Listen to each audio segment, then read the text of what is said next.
નમસ્કાર મિત્રો, સ્વાગત છે તમારું ગુજરાત સંદેશ યુટ્યુબ ચેનલમાં। મિત્રો, આજના તાજા સમાચાર વિશે વાત કરતા પહેલા જો તમે અમારી ચેનલમાં નવા છો તો નીચે લાલ કલરનું સબસ્ક્રાઇબ બટન આપેલું જ છે, તેને દબાવીને બાજુમાં રહેલા ઘંટડી બટનને પણ દબાવી દેજો, જેથી મારા આવનારા તમામ વિડીયોની માહિતી તમને મળતી રહે। વીજળીના નવા સ્માર્ટ મીટરને લઈને નિર્ણય। ખૂબ ઊંચા રીડિંગ અને ખોટા બિલ આવવાની ફરિયાદો વચ્ચે ગુજરાત સરકારે સ્માર્ટ મીટર લગાડવાની યોજના મોકૂફ રાખી। લોકોને સમજ આવ્યા બાદ જ કામગીરી શરૂ થશે। ગુજરાતમાં ઉર્જા વિભાગે વિવિધ શહેરો અને ગામડાઓમાં વીજ ગ્રાહકોને ત્યાં સ્માર્ટ મીટર લગાડવાનો પાયલટ પ્રોજેક્ટ શરૂ કર્યા બાદ તેમાં મીટર ઝડપથી ફરતા હોવાની અને ઉચ્ચ બિલ આવતું હોવાની ફરિયાદો ઉઠી હતી। સુરત, વડોદરા, રાજકોટ સહિતના સ્થળોએ લોકોએ આ નવા મીટરને લઈને હોબાળો થયો હતો। ત્યારબાદના અગત્યના સમાચાર વિશે વાત કરીએ તો ભયંકર ગરમી વચ્ચે વાવાઝોડાની આગાહી। ગુજરાત સહિત દેશમાં ભયંકર ગરમી પડી રહેશે, તેવામાં હવામાન વિભાગ દ્વારા વાવાઝોડાની આગાહી આપવામાં આવી છે। હવામાન વિભાગે જણાવ્યું કે બંગાળની ખાડીમાં વાવાઝોડાની શક્યતા છે, જેની અસર ગુજરાતમાં પણ થશે। 22મી તારીખે બંગાળની ખાડીમાં લો પ્રેશર સર્જાય તેવી સંભાવના છે। 24મી તારીખે તે ડિપ્રેશનમાં ફેરવાઈ જશે, જેની અસર ગુજરાત અને મહારાષ્ટ્રના કેટલાક ભાગોમાં થઈ શકે છે, એટલે 27 મે આસપાસ રાજ્યમાં કમોસમી વરસાદ આવશે। ત્યારબાદના અગત્યના સમાચાર વિશે વાત કરીએ તો વાહન ચાલકો માટે કડક કાર્યવાહીનો નિર્ણય। અમદાવાદમાં વાળેલી, તૂટેલી કે નંબર પ્લેટ સાથે છેડા કરવાના બનાવો વધી ગયા છે, જેના કારણે આવા વાહનો સીસીટીવી કેમેરાઓ નથી પકડાતા અને તેનો ઈ-મેમો બની શકતો નથી।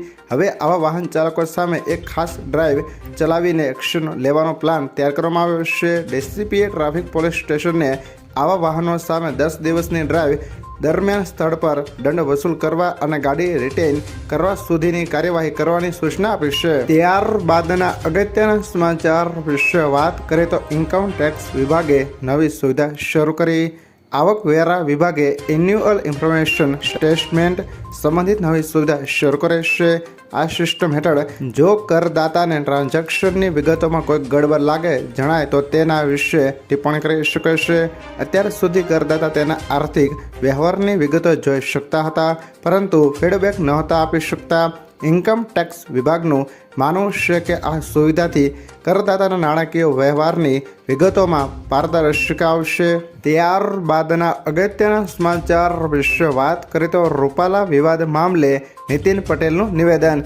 ગુજરાતમાં લોકસભા ચૂંટણી માટે મતદાન સમાપ્ત થઈ ગયું છે। રાજકોટ બેઠક પર ટિપ્પણીના વિવાદના કારણે ભાજપના ઉમેદવાર રૂપાલાનો ભારે વિરોધ થયો હતો।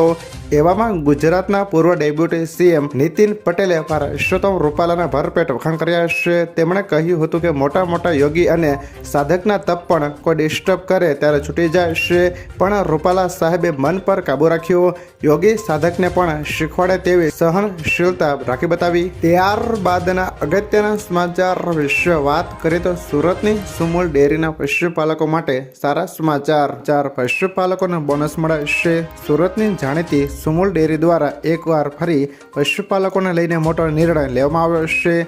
સુમુલ ડેરી દ્વારા જાહેરાત કરવામાં આવી છે કે સુમુલ ડેરી દ્વારા પશુપાલકોને કરોડોનું બોનસ આપવામાં આવશે।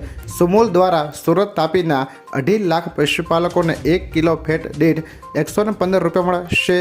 તે 4 જૂનના દિવસે જમા થશે। જો મિત્રો આ વિડીયો તમને પસંદ આવ્યો હોય તો લાઈક કરો, તમારા મિત્રો સાથે શેર કરો, અને જો તમે અમારી ચેનલમાં નવા છો તો ચેનલને પણ સબસ્ક્રાઈબ કરી લેજો, જેથી મારા આવનારા તમામ વિડીયોની માહિતી સૌથી પહેલાં તમને મળતી રહે।